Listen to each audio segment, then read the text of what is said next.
가끔 신앙생활하면서 이제 그런 생각을 합니다.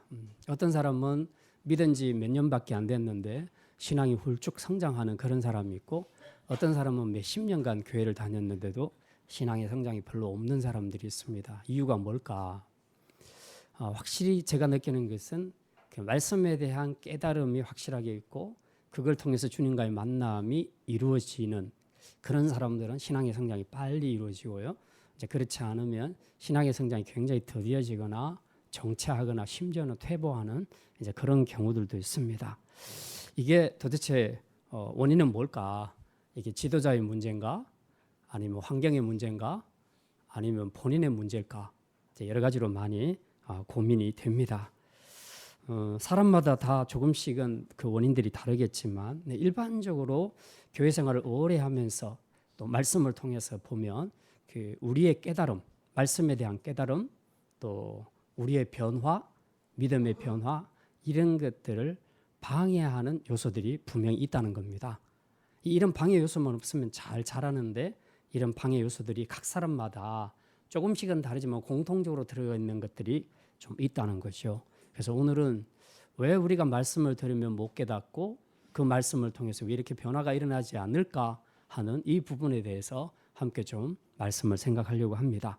오늘 본문은 예수님의 공생의 사역 기간 중에서 세 번째 유월절 후 이제 예수님께서 갈릴리에서 집중적으로 제자들을 훈련하는 이제 이 부분과 관련된 부분인데요. 이 기간에 이루어진 사역들만 봐도 굉장합니다. 보리떡 5개와 물고기 2마리로 5천 명을 먹인 것, 이걸 우리는 오병이어라고 그렇게 얘기합니다. 또 바다 위를 걸어가신 사건, 게네사렛에서 병자를 고친 사건, 귀신 들린 수로보니게 여인의 딸에게서 귀신을 쫓아낸 사건, 귀 먹고 말 더듬는 자를 고쳐주신 에바다 사건, 그리고 오늘 본문 바로 앞에 나오는 칠병이요, 보리떡 7개와 생선 2마리를 가지고 4천 명을 먹인 사건, 이런 것들이 이제 굉장히 많이 기록이 되어 있습니다. 이 모든 사역들을 이제 여러분은 이번 주에 읽게 될 것인데, 그것을 쭉 읽으면서 우리가 어떤 느낌을 가져야 되겠냐 하는 겁니다. 예수님 정말 대단하시구나, 이제 이런 생각이 들면서 도대체 이걸 누가 할 수 있을까? 이거 하는 거 보니까 진짜 하나님의 아들이 맞네, 메시아가 맞네, 이렇게 이제 연결되는 것이 정상이라는 겁니다. 그래서 공간복음서 기록한 목적도 다 거기에 있다는 거죠. 예수님이 어떤 분이신가, 예수는 누군가, 이걸 보여주기 위해서 공간복음서 기자가 이렇게 서로 각기 다른 입장에서 썼지만 동일한 목적을 가지고 이렇게 기록을 한 겁니다. 그 속에는 예수님이 하신 말씀도 있고 또 그분이 직접 행하신 그 기적들이 있는데요. 이 기적들은 정말 보통 사람으로서는 할 수 없는, 오직 하나님만이 하실 수 있는 그런 능력들을 보여주시죠. 이걸 보면서 그 우리의 결론은 하나님의 아들이 맞구나, 구원자구나, 메시아구나 하는 이런 깨달음이 와야 된다는 겁니다. 그런데 오늘 본문에 보게 되면요, 굉장히 뜻밖의 그런 반응들이 나타나는 것을 우리가 보게 됩니다. 오늘 본문에는 이제 바리새인과 그리고 예수님의 제자, 이 두 부류가 예수님의 모든 사역을 보고 말씀을 들었음에도 불구하고 의외로 반응하는 이런 모습들을 다루고 있는데요. 이게 어쩌면 우리의 모습이 아닌가, 이런 생각도 좀 들어서 오늘 이 본문을 가지고 함께 좀 생각을 하려고 합니다. 오랫동안 신앙생활을 하고 또 어떤 이들은 나름대로 주님 앞에서 경험한 은혜들이 있습니다. 그래서 하나님을 찬양하고 경배하고 그렇게 다 했는데, 어느 날 시간이 지나면서 문득 자기 입에서 마치 불신자들이 던지는 그런 질문들을 불쑥불쑥 던지는 그런 경우들이 있다는 겁니다. 혹시 여러분은 그런 경험이 없으십니까? 그래서 갑자기 그런 질문 들으면 제가 막 당황을 하죠. 이분이 어떻게 이런 질문을 할 수 있을까? 이건 초신자들이나 하는 질문인데 어떻게 이것이 가능할까? 분명히 은혜를 체험하고 다 했는데 어떻게 이럴 수가 있을까? 이제 의아해지는 그런 부분들이 있다는 겁니다. 그거는 그분의 믿음이 원래 그거여서 그런 것이 아니라 분명히 신앙의 성장을 막는 뭔가가 있었다는 거죠. 그것이 그에게 미쳐서 꼭 초신자처럼 그렇게 정말 기상천외한 그런 질문들을 던지는 그런 경우들이 있다는 겁니다. 그래서 오늘은 그 이유가 뭔가, 도대체 우리로 하여금 말씀을 들을 때 깨닫지 못하게 하는 방해하는 요소가 무엇인가? 이제 이것에 대해서 집중적으로 생각을 하려고 생각합니다. 두 가지 생각할 건데요. 첫째는 그 자기 중심의 표적 신앙이 깨달음을 방해합니다. 한번 따라합시다. 자기 중심의 표적 신앙이 깨달음을 방해합니다. 우리 11절 말씀 같이 읽겠습니다. 바리새인들이 나와서 예수를 힐난하며 그를 시험하여 하늘로부터 오는 표적 바리새인들이 예수님께 하늘로부터 오는 표적을 구했다 하는데 하늘로부터 오는 표적이 의미하는 것이 뭔가? 당신이 정말 하나님의 아들 메시아가 맞다면 좀 진짜 하늘에서만 보여줄 수 있는 그 표적을 한번 보여봐라. 지금 그 이야기를 하는 겁니다. 이제 이 배경들을 우리가 좀 알 필요가 있습니다. 당시 이스라엘은 그 로마 제국의 압제 아래 살고 있어서 굉장히 많은 고초를 당했습니다. 그래서 유대인들 사이에는 점점 어떤 생각이 들어가냐 하면 구약에서 예언했던 그 메시아, 자기들을 이 고통에서 건져주고 자기 나라를 영광의 나라로 높여줄 그 어떤 초능력을 가진 메시아가 올 거라고 구약에 그렇게 기록이 되어 있는데 그 메시아가 지금 빨리 왔으면 좋겠다라는 그런 생각을 하고 있었던 거죠. 아무래도 우리도 아마 1945년에 그 광복절 맞이하기 전에는 아마도 우리 국민들의 마음속에는 우리 힘으로는 할 수 없는 이 독립을 누군가 절대 슈퍼 능력자가 하나 나타나서 해결해 줬으면 좋겠다 하는 그런 생각을 가지는 것은 굉장히 자연스러운 감정이지요. 특히 이스라엘 백성들은 구약에 그 메시아가 올 것이라는 약속을 받은 백성들입니다. 그러니까 이 능력 있는 메시아가 이 타임에 지금 와서 자기들을 이 고난에서 건져주고 이 위상을 높여주기를 바라는 그런 간절함, 그런 고대함이 그들 안에 점점 더 고조되어 갔다는 사실입니다. 결국 그들이 생각했던 것은 지금 자기의 어려운 이런 현실 문제를 해결해 줄 자기중심적인 메시아관, 이것을 가지고 있었다는 겁니다. 이게 통상 그 당시에 유대인들이 가졌던 메시아관이고 또 바리새인들이 가졌던 메시아관이었습니다. 근데 하나님 편에서는 생각이 전혀 다르다는 거죠. 하나님이 준비하신 구약에 약속하신 메시아는 이런 방식이 아니다. 나가서 초능력을 사용해서 막 강한 적을 무찌르고 그렇게 하는 것이 아니고 철저하게 고난받고 마지막에 십자가에 죽는 방식으로 인간의 죄 문제를 해결하기 위해서 보내시고자 하는 것이 하나님이 생각한 메시아관이라는 것입니다. 그러니 똑같은 메시아가 약속됐는데 메시아를 보내신 하나님의 생각과 또 그것을 기다리는 유대인 바리새인의 생각과는 굉장히 많은 차이가 있었다 하는 것을 우리가 알 수 있습니다. 물론 예수님은 이 바리새인이나 유대인들이 생각하는 기대하는 그런 탁월한 능력을 가지신 메시아가 맞습니다. 사복음서를 쭉 보면은 굉장히 많은 기적들이 진짜 이건 사람으로서는 할 수 없는 그런 기적들을 행하고 있거든요. 이걸 보면 확실히 예수님께는 이런 탁월한 능력, 신적인 능력이 있다 하는 것을 우리가 알 수 있습니다. 자, 문제는 이런 예수님의 탁월한 능력과 기적을 다 봤는데도 불구하고 이들은 이것을 통해서 메시아로 깨닫고 믿는 것이 아니라 오히려 더 하늘의 표적을 지금 구하고 있다는 겁니다. 이게 지금 참 아이러니하다는 거죠. 왜 도대체 이런 반응을 할 수 있는가? 도대체 뭘 얼마나 더 보여줘야 이 사람들은 예수님을 메시아로 믿을 것인가 하는 거죠. 이제 이런 데는 분명히 보고도 깨닫지 못하는 이유, 그게 있다는 겁니다. 이들의 깨달음을 막는 그 무엇이 있다는 겁니다. 그게 뭘까 하는 거죠. 자, 그것은 바로 자기 중심적인 메시아관에 근거한 선입견과 이기심 때문입니다. 자, 그들의 생각은 이거죠. 예수님을 잘 알아요. 예수님은 아버지가 목수다. 아버지 밑에서 배웠던 목수였다. 그리고 그는 비천한 나사렛에서 자랐다. 나사렛에서 무슨 선한 것이 날 수 있겠냐.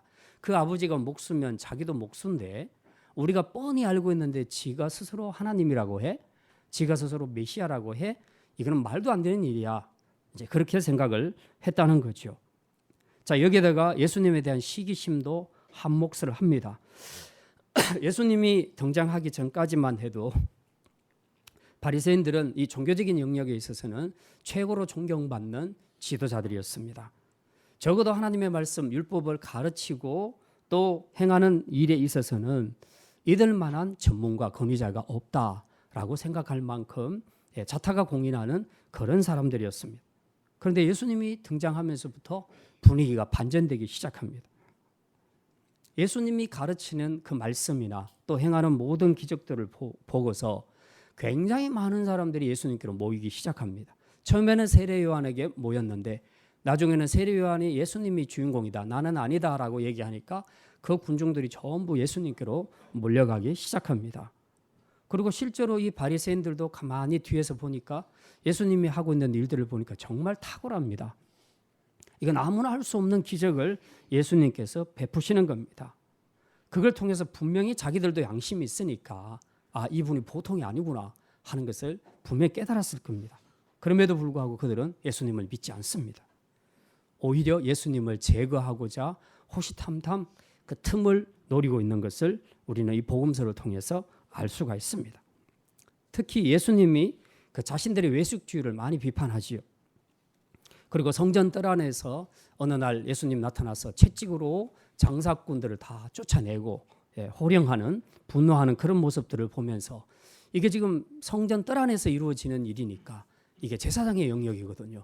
제사장에 관리하는 그 영역 안에 들어와 있는데 그것을 어쨌든 제사장이 다 허락을 해서 진행을 된 건데 예수님이 오셔서 다 쫓아내니까 이것도 일종의 기득권에 대한 도전 행위로 그렇게 생각을 했죠. 그래서 굉장히 불쾌했습니다. 그래서 진리의 말씀과 또 베푸시는 기적 앞에서 그들은 솔직하게 그 예수님을 믿음으로 받아들이는 것이 아니라 오히려 더 적극적으로 예수님을 대적하는 그런 태도를 취하는 것을 우리가 알 수 있습니다. 심지어는 예수님이 귀신을 쫓아낼 때도 뭐라고 합니까? 하나님의 능력으로 된 것이 아니다. 저것은 사단의 힘을 빌어서 귀신을 쫓아내는 것이다. 라고 예수님을 오히려 귀신 들린 자로 그렇게 모함하기까지 합니다. 무슨 말입니까? 이런 불신으로 가득 찬 사람들에게는 어떤 기적, 어떤 표적을 보여줘도 절대로 믿음은 변하지 않는다는 것입니다. 그런데도 그들은 예수님께 뭐라고 말합니까? 여기 11절에 보니까 하늘로부터 오는 표적을 보이라. 이들이 표적을 보자는 것은 믿기 위해서가 아니에요. 여기 보니까 시험하기 위해서라고 11절에 분명히 그렇게 기록이 되어 있습니다. 지난주에 우리가 광야에서 예수님께서 금식하신 후에 사단에게 시험받는 내용에 대해서 생각을 했었죠. 네. 거기서도 우리가 확실하게 얻을 수 있는 교훈은 사단이 원한다고 예수님은 자기 능력을 다 보여서 그래 나 메시아야 그러니까 내 능력을 봐 하고 절대 보여주지 않았다는 것입니다. 무슨 얘기입니까? 믿음 없이 표적만을 구하는 자에게는 예수님은 절대로 기적을 베풀지 않는다는 것입니다. 이제 예수님은 이런 자들에게 진리를 가진 자가 어떻게 돼야 될지 산상수훈에서도 이렇게 말씀합니다. 거룩한 것을 개에게 주지 말며 진주를 돼지 앞에 던지지 말라. 예수님이 그렇게 말씀합니다. 무조건 좋은 거라고 다 준다고 좋은 것은 아니라는 겁니다. 딱 보고 아니면 안 줘야 돼요. 왜? 거룩한 것을 주면 밟아버려요. 그러니까 불신자들하고 쓸데없이 이 논쟁을 할 필요가 없다는 겁니다. 우리가 정말 이런 부분들은 지혜롭게 할 필요가 있다는 거죠. 불신자들도 순수하게 마음이 열려있는 사람, 충분히 서로 토론을 해서 어떤 결정에 나아갈 수 있는 사람이 있는가 하면 완전히 불신을 고정시켜 놓고 어떤 말을 하든지 나는 받지 않을 거야라는 마음을 가지고 토론에 임하게 되면 그것은 거룩한 것을 개에게 던져주는 것과 똑같다. 그리고 진주를 돼지에게 던지는 것과 똑같다. 이제 그런 표현을 예수님께서 쓰고 있습니다. 이미 악에 속해 있고 전혀 복음에 대해서 믿을 생각이 없는 사람, 그러면서도 예수님을 시험하고자 하는 자들에게는 예수님께서 절대로 그들의 요구에 응해서 기적을 베풀지 않는다는 것입니다. 하나님은 믿음의 대상이지 시험의 대상이 아니란 것입니다. 또한 기적만 행하면, 표적만 보이면 믿을 것 같이 사람들은 생각하는데 그렇지 않습니다. 이스라엘이 출애굽할 당시에 바로왕과 애굽 사람들은 무려 10가지 재앙을 경험을 했습니다.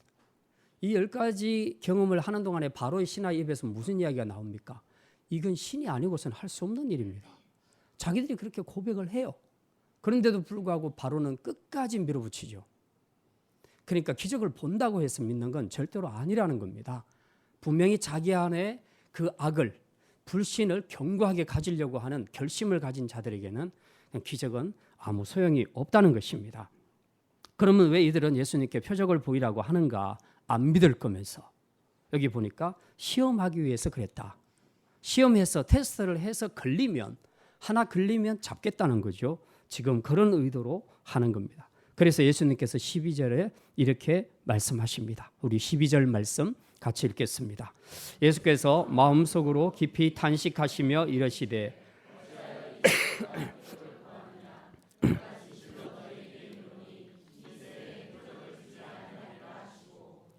선입견과 시기심으로 똘똘 뭉친, 불신으로 똘똘 뭉친 이 완악한 바리새인들, 그럼에도 시험기 위해서 표적을 보이라는 그들의 모욕적이고 사악한 요구를 예수님은 확실히 거부하셨습니다. 예수님은 시험의 대상이 아니라 믿음의 대상입니다. 신앙이란 것은 기적을 보고 믿는 것이 아니라 믿으면 기적을 보게 될 줄 믿습니다. 이것이 올바른 믿음의 순서입니다. 오늘 본문의 병행 구절인 마태복음 16장 4절에 보면 똑같은 내용을 다루고 있는데 거기는 조금 더 상세하게 표현이 되어 있습니다. 거기에 보면 이렇게 표현되어 있습니다. 악하고 음란한 세대가 표적을 구하나 요나의 표적밖에는 보여줄 표적이 없느니라.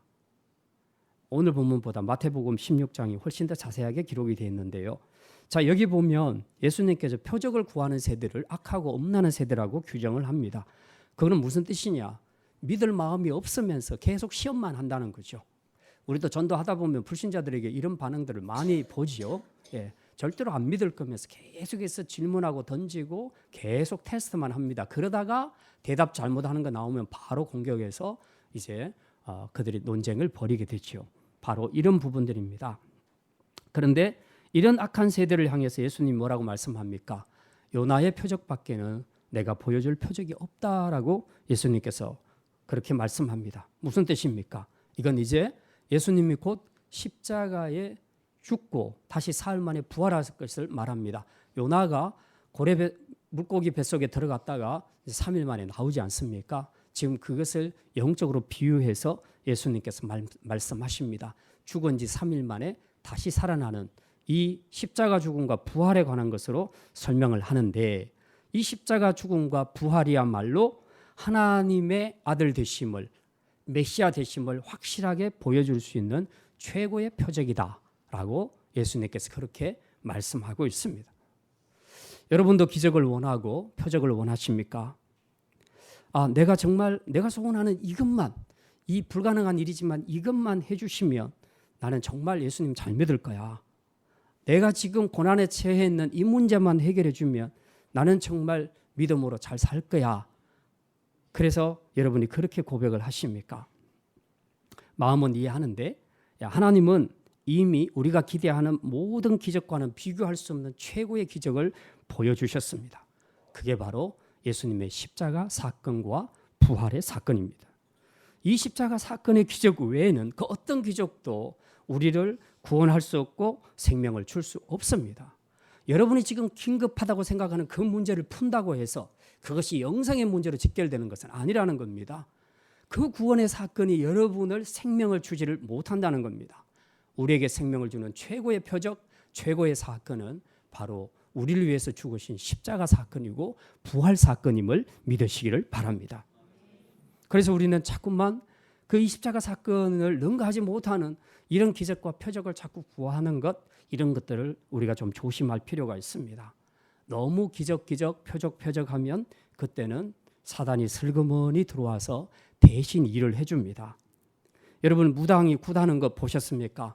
가끔씩 그런 프로그램들이 있죠. 그것이 알고 싶다나 뭐 이런 프로그램들을 보면 그런 게 나오죠. 무당들이 굿을 하는 과정에서 보면요, 아주 예리한 칼날 위에 맨발로 서서 걸어가는 거 보셨습니까? 그 실제입니다. 눈속임이 아니라는 거죠. 실제로 그들은 맨발로 그 날카로운 칼날 위를 걸어갑니다. 이게 사실입니다. 근데 우리가 생각할 수 있는 정상적인 현상입니까? 아니죠. 어떻게 보면 이건 기적이에요. 자연의 모든 법칙을 깨는 것, 이것을 우리는 기적이라고 얘기하는데 무당들이 기적을 행하는 겁니다. 그거 무당이 하는 겁니까? 굿을 하면요, 실제 내 죽은 어머니 목소리가 막 들리는 거예요. 똑같아요, 목소리가. 우리 어머니다, 우리 아버지다. 그래서 막 이제 막 속에서 막 울분이 올라오는 거죠. 복받쳐 오르는 거죠.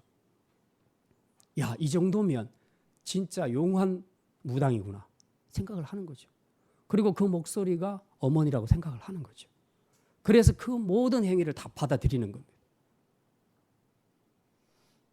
그런데 지금 이런 것들이 결국은 다 뭡니까? 사단이 하고 있는 일이라는 겁니다. 저희 친척 중에 한 가정이 몽땅 채로 남묘 호랑 경교를 믿는데요. 이제 본인이 불치병이 걸리니까 답답해하기도 했었겠지만 여기저기 다니다가 종교를 바꾸다가 남묘 호령 경교를 믿게 됐는데 거기서 치유받아 버렸어요. 그래서 온 가족이 거기에 헌신해서 전도사로 완전히 전도사급으로 살아가고 있습니다. 온 가족들이.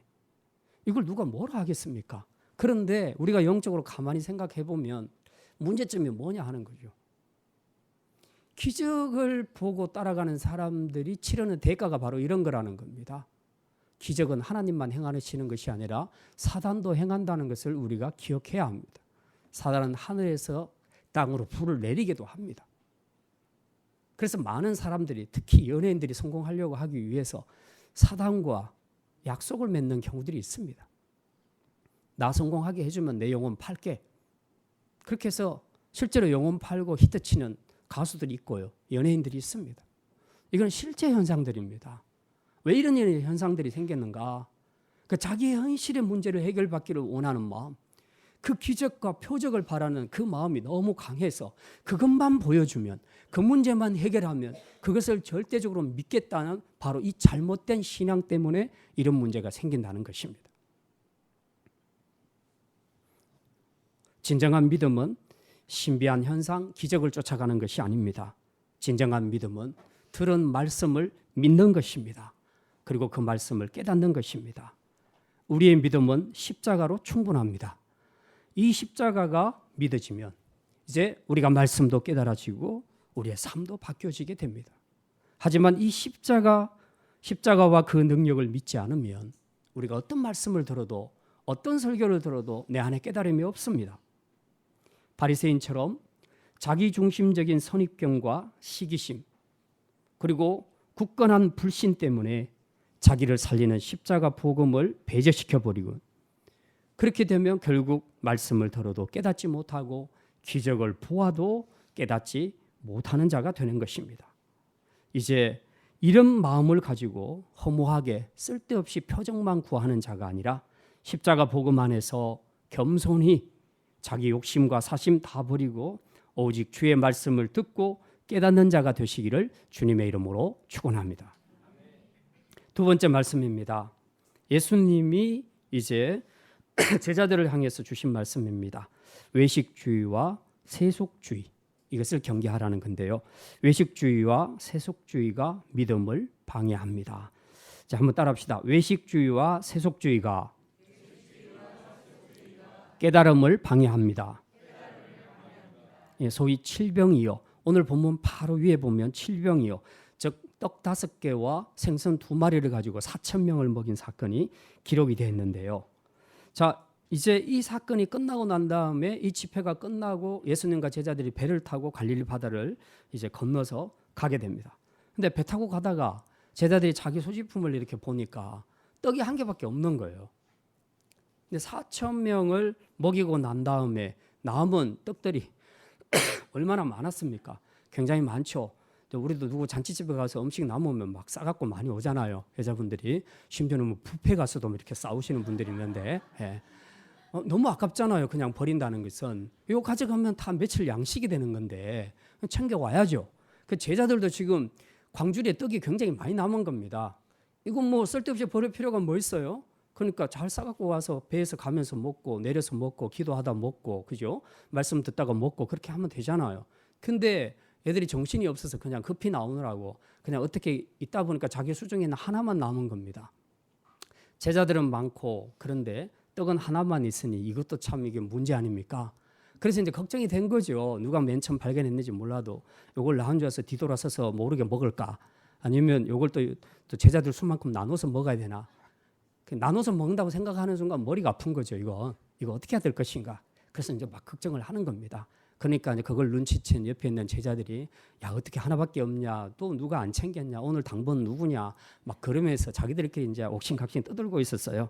자 그럴 때에 예수님께서 제자들의 말을 듣고 이렇게 말씀합니다. 15절 말씀 같이 읽겠습니다. 예수께서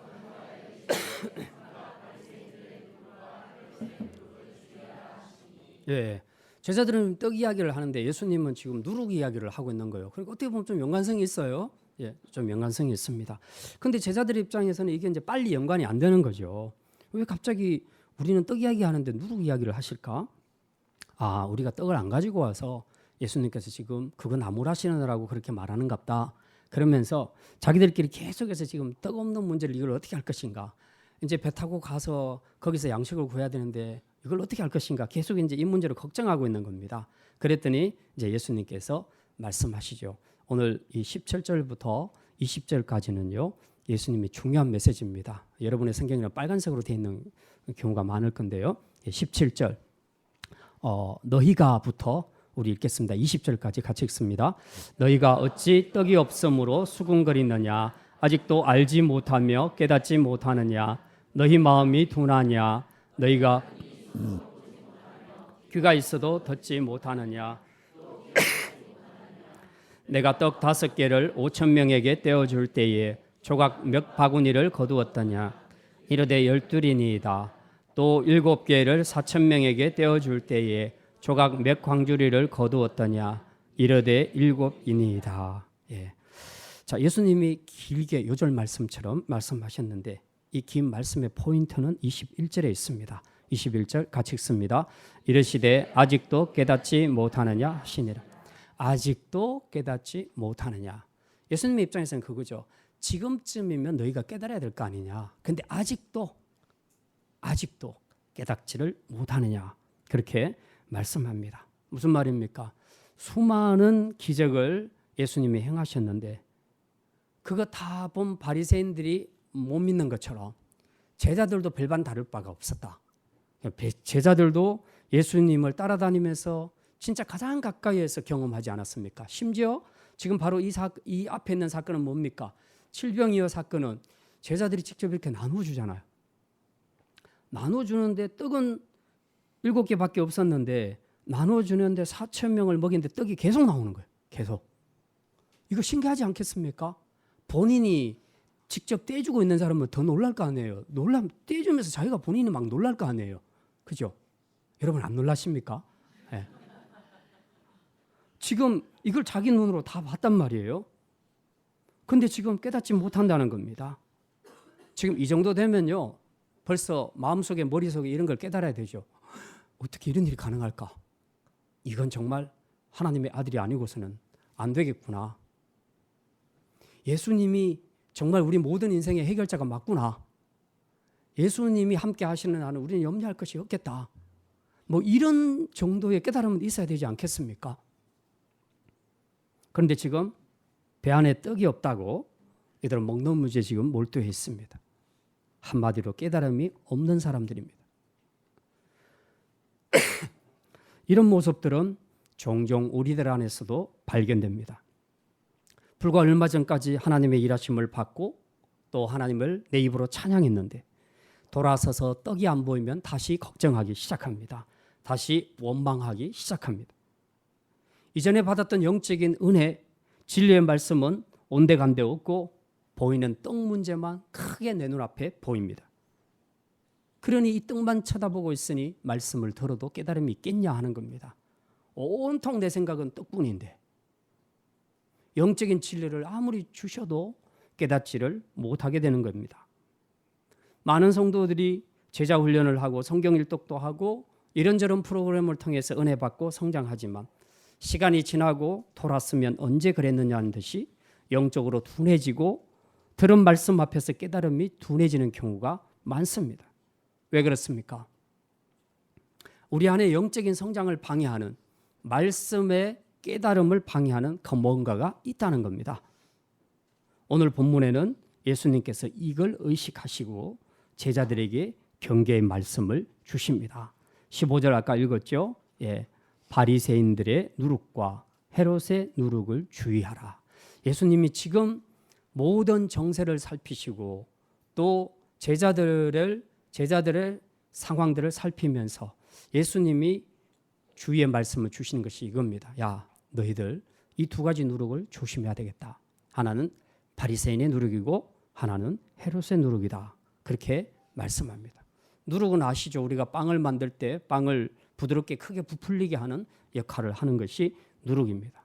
이건 속도가 굉장히 빠르게 퍼지는 것을 말할 때 누룩이라는 단어를 많이 쓰지요. 일종의 전염성 또 혹은 영향력 이런 것을 의미하는 단어로 누룩이 쓰일 때가 많습니다. 예수님은 제자들에게 전염되지 않도록 하라는 겁니다. 특별히 절대로 전염되면 안 되는 두 가지 누룩이 있는데 그것이 바로 하나는 바리새인의 누룩이고 하나는 헤롯의 누룩이라고 합니다. 그러면 바리새인의 누룩은 뭡니까? 이것은 바로 외식주의를 말합니다. 그리고 헤롯의 누룩은 뭡니까? 그것은 세속주의, 물질주의를 이야기합니다. 자, 먼저 바리새인의 외식주의가 뭐냐? 외식주의는 뭐 특별히 설명을 안 드려도 여러분이 잘 알 겁니다. 예를 들어서 종교 생활에 있어서 겉으로 봤을 때는 굉장히 경건한데 근데 실제로 그 속을 들여다보면 굉장히 겉으로 행하는 행동과 반대인 경우들을 많이 봅니다. 우리는 이런 사람들을 위선자라고 얘기하든지 아니면 외식적이다라고 그렇게 많이 표현을 합니다. 이것 전문이 그 당시에 바리새인들이었어요. 그래서 예수님은 자주 이 겉과 속이 다른 바리새인들을 지적하는 말씀을 많이 하셨습니다. 예를 들어 바리새인들은 음식을 먹기 전에 항상 장로들의 유전, 율법이 아니에요. 율법에다가 자기들이 막 갖다 붙인 조례들이 많이 있는데 그 조례 중에 하나가 밥 먹기 전에 반드시 이 항아리에 있는 물에다가 팔뚝까지 담궈서 깨끗하게 씻고 이제 음식을 먹게 되어 있습니다. 이게 일종의 정결법이죠. 예.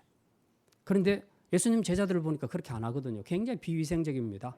밖에서 들어왔는데 손도 안 씻고 그냥 막 먹는 거예요. 그러니까 이럴 수가 있습니까? 당신의 제자들이 어떻게 하나님의 말씀을 어기고 이렇게 정결법을 어기고 음식을 먹을 수가 있습니까? 이제 그렇게 따지죠. 그때 예수님께서 뭐라고 말씀합니까? 사람을 더럽게 하는 건 입으로 들어가는 것이 아니고 그 사람의 마음속에 있는 죄다. 속에서 나오는 것이 사람을 더럽게 하는 것이지 음식이 더럽게 하는 것이 아니다. 뭐 박테리아가 좀 있으면 어떻고 세균이 좀 있으면 어떠냐. 그보다 더 심한 영적인 박테리아가 안에서 우글우글거리고 있는데 수십억 마리가 우글우글거리고 있는데 너는 겉으로 몇 마리 그 박테리아 있는 거 가지고 이렇게 더럽다고 말하냐. 예수님께서 이 바리새인의 외식주의를 아주 신랄하게 비판을 하십니다.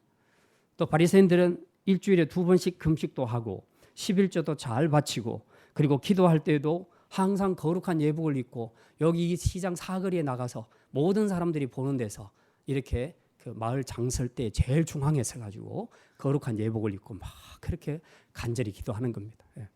저도 가끔 그런 생각을 해봤어요. 제가 목사 가운을 입고 저기 화요 시장에 가가지고 그 중앙에서 눈 감고 기도하고 있으면 사람들이 어떻게 생각할까? 존경할까요? 또라이라고 생각할 거예요 아마. 근데 그 당시에는 그게 먹혀 들어갔다는 겁니다. 그만큼 유대인들이 영적으로 무지했다는 거죠. 예. 어쨌든 지금 이 사람들의 이런 외식에도 불구하고 그들의 내면은 어땠는가? 그들은 항상 기도할 때도 그렇습니다. 하나님, 저는 저 세리들과 같지 아니하고 저 창기들처럼 그렇게 하지 않고 늘 11조도 드리고 기도도 하고 그렇게 했습니다. 항상 이렇게 하는 거죠. 오늘 우리 현대 그리스도인들도 이런 외식에 상당히 취약합니다. 특별히 오래 믿은 성도들, 또 일꾼들, 그리고 영적인 지도자들은 더 이런 죄에 빠질 가능성이 큽니다. 그리고 사실 똑같은 죄를 지어도 지도자들은 훨씬 더 크게 보입니다. 왜냐하면 지도자들에게는 이런 것들이 용납되지 않기 때문에 그렇습니다. 사실 오랫동안 교회 생활을 하다 보면 겉으로 어떻게 해야 될지는 잘 터득합니다. 교회생활 오래 하다 보면 집사가 되면 이래야 돼, 교사가 되면 이래야 돼, 뭐 장로가 되면 이래야 돼 하는 그런 것들이 다 있어요. 보고 듣는 게 있으니까 그런 것들은 잘 합니다. 그런데 진짜 그것을 행하는 자기 안에 속사람을 들여다보면 전혀 그게 아닌 경우들이 생각보다 많다는 것입니다. 이제 이런 정도가 너무 심하거나 또 이런 것이 어느 순간에 이렇게 딱 들키게 되면 이제 그때는 다른 사람들한테 외식주의자 아니면 위선자라는 그런 말을 듣게 되지요. 지도자들이 제일 예민하게 느끼고 또 반성하는 부분이 바로 이 부분입니다. 사실 뭐 속과 겉이 일치하는 사람이 얼마나 되겠습니까? 청문회를 보니까 제가 그랬죠. 먼지 털어서 먼지 안 나는 사람은 아무도 없다. 겉과 속이 일치하는 사람이 얼마나 있겠냐. 저는 그걸로 위로하자는 말이 아닙니다. 어쨌든 그만큼 사람이 겉과 속이 일치하는 삶을 산다는 것은 쉽지 않습니다. 타락하는 것은 무슨 정치인들에게만 나타나는 게 아니에요. 위정자들뿐만 아니라 종교 지도자들, 가장 그래서는 안 되는 종교 지도자들한테서도 이런 위선적인 외식주의 모습들이 나타나는 것을 우리의 삶에서 우리는 많이 봅니다. 그래서 지도자나 교회 일꾼 혹은 정치가들에게 더 많이 요구되는 신실함이기 때문에 당사자들은 이런 외식주의를 경계하도록 더 결단하고 실천하는 용기가 필요합니다. 그럼 일반 성도들은 그런 게 없냐? 마찬가지입니다. 우리가 주일날 와서 다 예배를 드리지요. 예배를 드리는 것은 성도들의 본분에 맞는 것이고 잘 하는 것입니다. 그런데 경건은 이때 측정되는 것이 아니라는 거죠. 이거는 당연한 것이고 진짜 진정한 경건은 이제 이 예배가 끝나고 돌아가서 자신의 삶의 영역에서 어떻게 사는가에 거기에 따라 측정이 된다는 것입니다. 그런데 많은 사람들은 특별히 믿지 않는 우리 불신자들 또 주위에 있는 사람들은 우리가 예배당에서 뭘 하는지 모르잖아요. 그냥 예배하고 찬양하고 뭐 이쯤만 알고 있지 실제로 그 속에서 무슨 은혜를 받는지 이런 건 잘 모릅니다. 그러니까 우리가 얼마나 믿음이 있는지는 불신자들은 잘 몰라요. 그런데 한 가지 분명한 것은 우리가 살고 있는 삶의 현장에 가서 우리가 위선적인 삶을 살게 되면 불신자들은 바로 파악을 합니다. 그래서 위선자 혹은 외식주의자라는 그런 평가를 하게 되는 것이죠. 이제 이런 것들은 자신뿐만 아니라 하나님의 영광을 가리기도 하고 또 많은 사람들에게 이런 전염을 시키는 그런 이런 부정적인 부분도 있기 때문에 우리가 정말 개인 성도라 할지라도 조심해야 합니다. 예배에서 경건한 것이 중요한 것이 아니라 예배 후 여러분의 삶에서 하나님의 백성대로 사는 것이 그것이 진정한 믿음이고 진정한 경건이다 하는 것을 우리가 기억해야 합니다.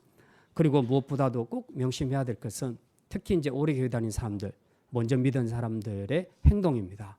이들의 행동이 초신자들에게 굉장히 직접적인 영향을 줄 수가 있어요. 왜냐하면 초신자들은 아직 말씀도 잘 모르고 또 어떻게 해야 되는지 잘 모릅니다. 그러니까 아무래도 오래 생활한 사람들을 자꾸 볼 수밖에 없어요. 그래서 판단이 안 서면 그 사람 따라하게 돼 있습니다. 근데 이게 모범을 보여야 할 오래된 신자들이 자꾸 엉뚱한 짓을 하게 되면 이 사람들이 뭘 모르는 상태에서 그대로 답습하게 되는 거죠. 이 전염되는 속도는 굉장히 빨리 진행됩니다. 그리고 교회 공동체 안에서 이게 전염이 되어버리면 수습하기가 굉장히 힘들어집니다. 그래서 먼저 믿은 자들은 정말 조심해야 합니다. 자, 오늘 또 예수님께서 두 번째로 경계하신 것이 바로 헤롯의 누룩입니다. 소위 세속주의, 물질주의입니다. 무슨 말입니까? 자, 헤롯은 로마로부터 분봉왕으로 임명을 받게 되는데 그 당시 팔레스타인 지역을 자기가 다스릴 때에 왕으로 분봉왕으로 임명받게 된 것이 자기 능력이 있어서 된 것이 아니에요. 워낙 발도 넓었고 뇌물을 많이 먹였습니다. 그래서 그 뇌물로 지금 분봉왕 임직을 받게 된 겁니다. 근데 우리가 항상 뭐 국회의원들, 위정자들을 보면 그런 말을 많이 하죠. 그 뇌물 많이 먹고 그렇게 된 사람은 그걸 또 다시 보충을 해야 돼요. 그렇게 하려면 또 부득이하게 본인도 부정을 자꾸 저지르게 됩니다. 그래서 이 헤로드 왕은 자기가 뇌물을 많이 바치고 됐기 때문에 그 손실을 보충하기 위해서 백성들에게 과다한 세금을 부과하게 됩니다. 그리고 부과하고 그 부분에 많은 부분들을 자기의 포켓으로 집어넣는 이제 이런 일들을 행했죠. 그래서 실제로 본인도 다른 사람들이 자신에게 뇌물을 주면 되게 좋아하고 또 그렇게 통치를 했습니다. 헤롯 왕가 전체를 보게 되면 전부 이렇게 진행이 돼요. 그래서 헤롯 왕가는 전형적으로 세속주의, 물질주의의 표상이라고 해도 과언이 아닐 정도입니다. 돈이면 뭐든지 할 수 있다, 이런 생각. 그래서 기꺼이 돈을 가지고 모든 것을 다 시도해보는 바로 이것이 헤롯의 누룩이다. 그럼 왜 예수님께서는 누룩이라고 표현을 하셨는가? 이게 헤롯 정치권에서만 이루어진 일이 아니라 이게 종교적인 영역 안에까지도 들어왔기 때문입니다. 당시 제사장들은요, 제사장도 똑같아요. 아론의 자손의 순수 혈통이 아닙니다. 그 당시 예수님 당시는 전부 이 사람들도 전부 로마에 뇌물을 먹여서 다 제사장을 사는 겁니다. 자, 자기들도 뇌물을 먹였으니 자기들도 또 보충을 해야 될 거 아니에요? 그래서 어떤 방법을 꾸밉니까? 유월절이나 초막절 이럴 때가 되면 이스라엘 남자들은 어디에 흩어져 있든지 간에 다 예루살렘으로 모이게 돼 있습니다. 우리는 뭐 추석이나 이럴 때 되면 다 고향으로 가지만 이스라엘은 반대예요. 명절이 되면 유월절이나 이런 게 되면 남자들이 다 예루살렘으로 모여요. 엄청난 수입니다. 예루살렘에 보통 한 270만 명 이상 모인다고 합니다. 유월절이 되면. 얼마나 복잡하겠습니까? 자, 그런 상태에서 이 사람들이 그냥 옵니까? 다 유월절에는 제사를 드려야 돼요. 양을 가지고 옵니다. 그러니까 자기 제사를 드릴 양을 자기 가정에서 자기가 가져오는 거죠. 근데 멀리서 가져오는 양들은 가져오다 보면 지칠 수도 있죠. 예. 근데 또 가까이 있는 사람들은 튼실한 양을 가져올 수도 있습니다. 근데 제사에서는 우리가 레위기를 보면 아시겠지만 제사가 흠 있고 뭐 눈이 멀거나 다리가 절거나 이런 하자 있는 것은 제사에 올리지 않습니다. 그렇죠? 예. 그런데 지금 어떤 사람들은 진짜 건강한 양을 가지고 왔어요. 근데 이제 제사장이 그걸 합격 불합격 여부를 결정을 하는데 딱 보고 무조건 불합격을 시킵니다. 내 양이 무슨 문제가 있냐? 그러니까 내가 볼 때 얘 눈이 좀 침침한 것 같다. 뭐 이런 식으로 해서 이제 끄트머리 잡아가지고 그냥 못하게 하는 겁니다. 그럼 못하란 말입니까? 그러니까 뭐 안 됐지만 그 여기 준비된 양들이 있으니까 이거 사서 해. 할 수 없이 사는 거예요. 이걸 해마다 반복하다 보니까 사람들이 이제 양을 가져가도 필요 없구나 하는 생각을 갖게 된 거예요. 그러니까 많은 사람들이 와서 그때부터 다 양을 직접 가져오지 않고 직접 판매하는 양을 사는 겁니다. 근데 문제는 이 판매 측이 누구냐 하는 거죠. 제사장들과 함께 결탁되어 있는 사람들이 장사꾼들입니다. 그래서 예를 들어서 뭐 한 마리 5,000원이다. 그럼 요즘 돈으로 한 10만 원을 받아버려요. 20배를 받아버립니다. 폭리를 취하는 거죠. 근데 억울한데 어쩔 수 없잖아요. 왜냐하면 유월절의 양은 필수적인 것이니까. 그래서 결국은 이런 일들이 반복되면서 이제 장사꾼들은 폭리를 취하게 되고 그 폭리 중에서 상당 부분을 제사장에게 헌납을 하는 겁니다. 상납을 하는 겁니다. 이 시스템이 이렇게 돌아가는 거예요, 당시에. 그러니까 원래 양들 파는 것도 이게 예루살렘 성전 바깥에서 하게 되었는데 이걸 안으로까지 들어와서 편리하게 하도록 제사장이 다 묵인을 해주는 겁니다. 왜? 그게 자기 권한이니까. 그러니까 이 뜰 안에 들어와서 장사꾼들이 난리를 하고 있으니 예수님이 가서 얼마나 화가 나겠습니까? 이게 하나님의 집, 내 집은 기도하는 집이고 제사하는 집인데 너희들이 강도의 구례를 만들었다. 그래서 예수님이 화가 나서 채찍을 만들어서 그들을 치고 상을 뒤엎어버리고 그렇게 했죠. 예수님이 성질이 있어서 그런 거 아니에요. 예. 예수님이 보실 때 이거 의분입니다. 하나님의 성전을 이렇게 오염시키고 타락시키는 이런 사람들을 볼 때 예수님께서 너무 화가 나신 것이죠. 이게 전부 헤롯의 세속주의, 물질주의에서 근거한 겁니다. 이게 정치에만 머무른 것이 아니라 종교적인 영역 안으로 같이 들어와서 제사장도 똑같이 이렇게 타락을 했다는 겁니다. 하나님의 성전을 더럽히기까지 이렇게 세속주의, 물질주의가 아주 깊숙이 들어와 있습니다. 이걸 예수님이 간파하시고 혹시 이것이 제자들이라고 안심할 수 있겠냐? 너희들이라고 안심할 수 있겠냐? 교회라고 안전하겠냐? 그러니 너희도 이 누룩을 조심하라. 그렇게 얘기하고 있습니다. 그럼 실제로 교회 안에서도 이런 일이 있을 수 있겠는가? 뭐 중세시대는 다반사였죠. 예, 전부 다 매직이었습니다. 성직자들도 다 그랬습니다. 근데 요즘 뭐 개신교회는 그런 게 있는가? 예, 그런 게 있다고 말을 합니다. 예컨대 뭐 장로 장립식, 우리도 뭐 안수 집사 이제 이런 게 또 남았지만 그런 거 할 때 큰 교회들을 보면요, 진짜 좀 믿기기 어려운 일들이 진행되는 경우들이 많습니다. 저는 이제 저희 누님이 다녔던 옛날에 다녔던 그 교회만 하게 되면 뭐 권사는 500만 원, 그다음에 장로는 1000만 원, 뭐 이런 식으로 이제 딱 할당을 해줍니다. 그리고 더 많이 자원해서 한 사람들은 이제 아예 특별 케이스로 또 임명을 하는 이제 그런 경우들이 있습니다. 이게 무슨 벼슬이라고? 이게 무슨 벼슬이라고?